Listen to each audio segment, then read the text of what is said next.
Correction de l'exercice 1. On modélise une situation par une succession d'épreuves non indépendantes. Donc, dans cette expérience, une urne contient 7 boules vertes et 4 boules rouges. On tire successivement et sans remise 2 boules de l'urne. Alors V1 c'est l'événement, la première boule tirée est verte, V2 la deuxième boule tirée est verte, R1 et R2 respectivement la première ou la deuxième boule tirée est rouge. Première question donc, représenter cette situation par un arbre pondéré. Alors dans cette expérience, on va tirer successivement 2 boules, donc on a une succession de 2 épreuves, et à chaque fois, on ne remet pas la boule prise, c'est sans remise. Dans cette expérience, j'ai dans une urne 4 boules rouges et 7 boules vertes. Alors la première partie de l'arbre ici va symboliser la première expérience, c'est-à-dire le premier tirage. Donc pendant ce tirage, je vais piocher une boule de l'urne et je vais regarder la couleur de la boule sans remise. Je peux obtenir soit une boule rouge, soit une boule verte. Donc je vais écrire ici la probabilité, quand je pioche une boule dans cette urne, la probabilité que la boule soit rouge est de 4/11e, puisque dans cette urne, j'ai 4 boules rouges parmi 11 boules en tout. 4 plus 7 égale 11. Il n'y a pas de boule de couleur autre que rouge ou verte. Mais je peux aussi piocher une boule verte, et donc là, la probabilité sera de 7/11e, puisque pendant cette première expérience, eh bien, j'ai, quoi qu'il arrive, 7 boules vertes parmi 11 boules en tout dans l'urne. Une fois cette première expérience passée, eh bien, j'ai une deuxième expérience. J'ai déjà pioché une boule que je n'ai pas remise dans l'urne.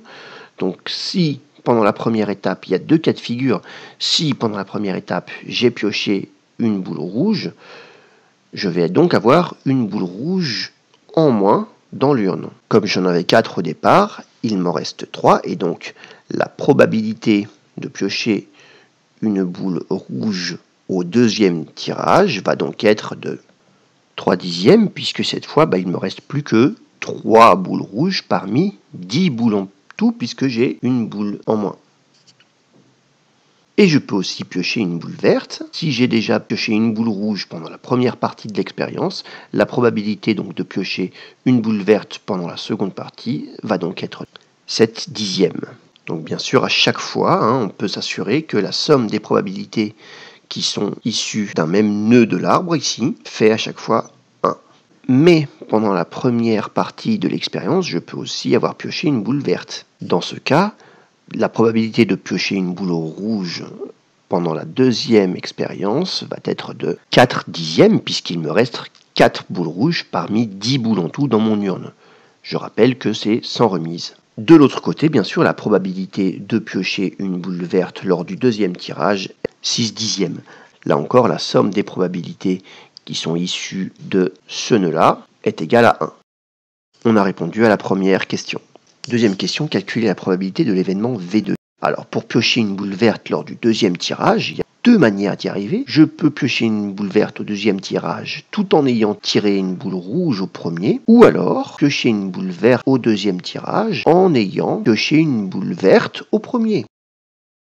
Donc on va utiliser ce qu'on appelle la formule des probabilités totales. Le système d'événements R1V1 est ce qu'on appelle un système complet d'événements, c'est-à-dire d'intersection vide. Je ne peux pas piocher à la fois une boule rouge et une boule verte lors du premier tirage, puisque je pioche qu'une seule boule, et de réunion l'univers entier. En effet, puisque je vais piocher une boule, je vais piocher soit une boule verte, soit une boule rouge. Il n'y a pas d'autres boules d'une autre couleur dans l'urne.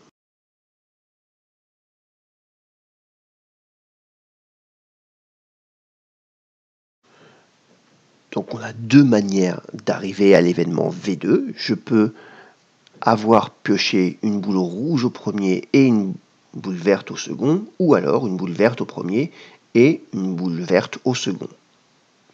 Je peux donc écrire, d'après la formule des probabilités totales, P de V2 est égal à P de R1 inter V2 plus P de V1 inter V2.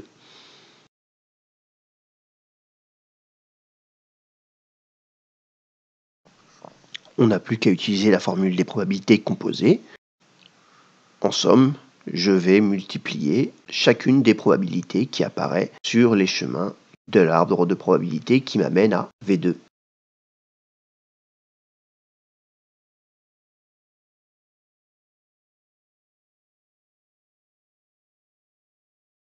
Voilà, c'est la fin de la démonstration.